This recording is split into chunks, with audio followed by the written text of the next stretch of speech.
ഇപ്പോൾ കന്യാസ്ത്രീയുടെ സഹോദരൻ പ്രതികരിക്കുകയാണ്. അതിന്റെ മേലെ ആരെങ്കിലും ഉപദേശം എടുക്കണം. കാരണം ഇന്നത്തെ വിധി വന്നിരിക്കുന്നത് അതിഭീകരമാണ്.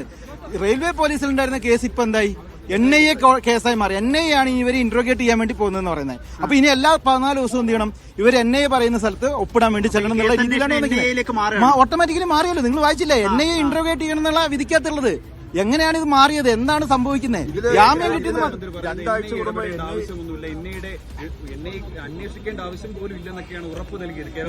ഞങ്ങളെ സംബന്ധിച്ചിടത്തോളം എല്ലാവരും ഉറപ്പിനോട് ഞങ്ങൾ റെസ്പെക്ട് ചെയ്യാണ്. എല്ലാവരും നൽകിയ ഉറപ്പിനെ ഞങ്ങൾ റെസ്പെക്ട് ചെയ്യുന്നേ ഉള്ളൂ.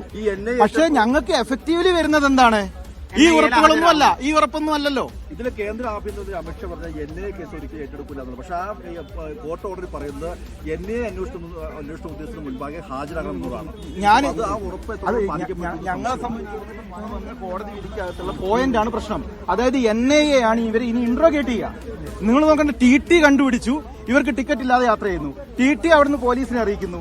ആ പോലീസ് കേസെടുക്കുന്നു, റെയിൽവേ പോലീസ്. അത് പിന്നെ മാറി ഇപ്പം NIA എൻക്വയറിയിലേക്ക് മാറുകയാണ് ഇവര്. അത് ഭീകരമായ ഒരു പ്രശ്നമാണ്. ഞങ്ങൾ കുടുംബം അതിശക്തമായി ഈ കേസ് ഇല്ലാതാക്കാൻ വേണ്ടി ഇപ്പൊ ഞങ്ങൾക്കിപ്പോ ജാമ്യം കിട്ടിയത് തന്നെ ഈ കേസിനകത്ത് മെറിറ്റ് ഇല്ല എന്നുള്ളതാണ്. അതുകൊണ്ട് എത്രയും പെട്ടെന്ന് ഈ കേസ് ഇല്ലാതാവാനുള്ള ശ്രമങ്ങൾ ഞങ്ങൾ നടത്തും. ഈ കന്യാസ്ത്രീകളെ ഈ നീതിന്യായ വ്യവസ്ഥയുടെ ഭാഗമായി കോടതികൾ കയറി ഇറങ്ങാനുള്ള ഒരവസരം ഞങ്ങൾ സൃഷ്ടിക്കില്ല. ഒട്ടും ആശങ്ക മാറിയിട്ടില്ല. ആശങ്ക ഞങ്ങൾ നല്ല ആശങ്കയിലാണ്. ഈ കേസിന്റെ ഇന്ററോഗേഷൻ NIAയിലേക്ക് മാറി എന്നൊക്കെയുള്ള വിധി വന്നതില്. പക്ഷെ അത് ഇപ്പൊ ഇവിടെ വന്നിരിക്കുന്ന എല്ലാ രാഷ്ട്രീയ പാർട്ടിയുടെ നേതാക്കളോടും ജനപ്രതിനിധികളോടും ഞങ്ങൾക്ക് റിക്വസ്റ്റ് ചെയ്യാനുള്ളത്, ഈ ജാമ്യം കിട്ടിയത് അവരുടെ എല്ലാവരുടെയും കൂടി പ്രവർത്തനം തന്നെയാണ്. ഞങ്ങളുടെ അഡ്വക്കേറ്റിന്റെയും പ്രവർത്തനമാണ്. അതുപോലെ തന്നെ ഈ കേസ് ഇല്ലാതാക്കാൻ നിങ്ങൾ മനസ്സിലാക്കി. 2 കന്യാസ്ത്രീകൾ നാളെ മുതൽ കോടതി വരാന്തേ പോയിട്ട് അവർ മനുഷ്യക്കടത്തും മതപരിവർത്തനവും നടത്തിയെന്ന് പറഞ്ഞ് നിൽക്കേണ്ട സാഹചര്യം ഉണ്ടായുള്ള എന്താവസ്ഥ? ജയിലിൽ കിടക്കുന്നതിനേക്കാളും ഭീതി ഇതല്ലേ? അവരെ ചുറ്റുപാടുള്ള ആൾക്കാരെ എങ്ങനെ കാണുക? അവരെങ്ങനെ സമൂഹത്തിൽ ഇറങ്ങി പ്രവർത്തിക്കും? അവരെങ്ങനെ പാവപ്പെട്ട ജനങ്ങളോട് സേവനം നടത്തും?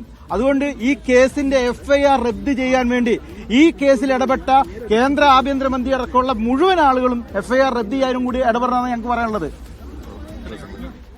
തീർച്ചയായിട്ടും അത് തന്നെയാണ്. കാരണം അവർ വ്യക്തമാക്കുന്നത് അത് തന്നെയാണ്. കേസ് റദ്ദാക്കാൻ വേണ്ടി കൂടി ഇടപെടൽ നടത്തണം. തുടർന്നു.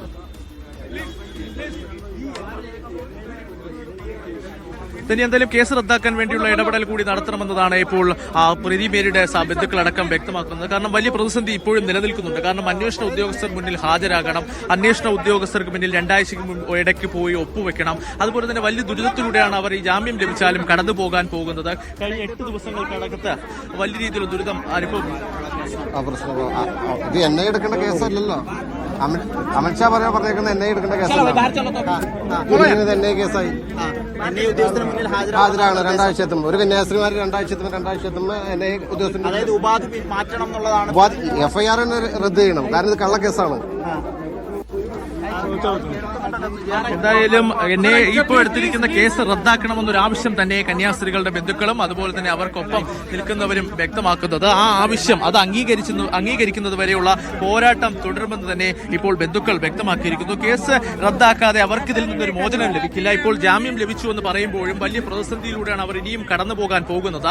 2 ആഴ്ചക്കൂടി ഒരിക്കൽ പോലീസ് സ്റ്റേഷനിലെത്തണം. അതുപോലെ തന്നെ NIA ഉദ്യോഗസ്ഥർക്ക് മുന്നിൽ അറിയിക്കണം കൃത്യമായി. അതുപോലെ തന്നെ കടുത്ത ജാമ്യ വ്യവസ്ഥകളുണ്ട്. രാജ്യത്ത് വിട്ടുപോകാൻ പാടില്ല, കോടതിയെ അറിയിക്കാതെ ഇത്തരത്തിൽ നീങ്ങാൻ പാടില്ല, നടക്കമുള്ള കടുത്ത ജാമ്യ വ്യവസ്ഥകളുണ്ട്. അപ്പോൾ ഇതെല്ലാം മറികടക്കണം. കാരണം കോടതിയുടെ നിരീക്ഷണങ്ങളുണ്ട്. അതായത് സംശയത്തിന്റെ അടിസ്ഥാനത്തിൽ മാത്രം എടുത്തൊരു കേസാണിതെന്ന്. അതുകൊണ്ട് തന്നെ കൃത്യമായ ഇടപെടൽ ഉണ്ടാകണമെന്ന് തന്നെ വ്യക്തമാക്കുന്നു. കാരണം പ്രോസിക്യൂഷൻ പറഞ്ഞ അല്ലെങ്കിൽ ആരോപിച്ച തെളിവുകളൊന്നും അവർക്ക് തെളിയിക്കുവാൻ സാധിച്ചില്ല എന്ന് കൂടി കോടതി വ്യക്തമാക്കുമ്പോൾ അപ്പോൾ നിരപരാധികളെന്ന് ഉറപ്പായിട്ടുള്ള കന്യാസ്ത്രീകളെ എങ്ങനെയാണ് ഇത്തരം ഒരു കേസിൽ അവരെ പിടിച്ചിടുന്നത് എന്ന ചോദ്യം തന്നെ ഇപ്പോൾ ഓരോരുത്തരും ഉന്നയിക്കുകയാണ്. ഇതിനെതിരെ ശക്തമായ നടപടി ഉണ്ടാകണം.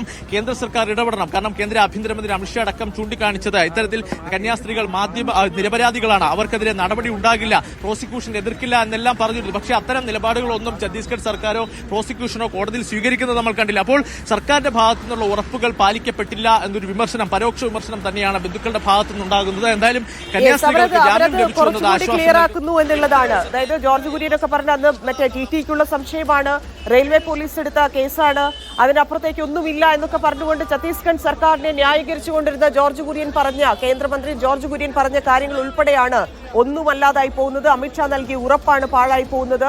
ആ തരത്തിൽ ഒരു ചെറിയ കേസിനെ ഇല്ലെങ്കിൽ ഈ സംശയം എന്നിവർ പറഞ്ഞ കാര്യത്തിനെയാണ് NIA അന്വേഷിക്കുന്നതിലേക്ക് എത്തിയിരിക്കുന്നത്. ബന്ധുക്കളുടെ ആശങ്ക എന്തൊക്കെയാണ്? രാഷ്ട്രീയ പാർട്ടികൾ ഇപ്പോൾ അവിടെയുള്ള ജനപ്രതിനിധികളൊക്കെ ഏതു തരത്തിൽ ഈ FIR റദ്ദാക്കുന്നതിന് വേണ്ടി പ്രവർത്തിക്കുമെന്നാണ് അവർ പ്രതീക്ഷിക്കുന്നത്?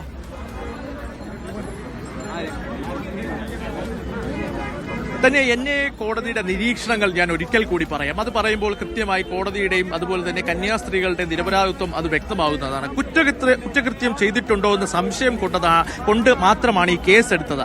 കന്യാസ്ത്രീകൾക്ക് മുൻകാല കുറ്റകൃത്യ പശ്ചാത്തലമില്ല.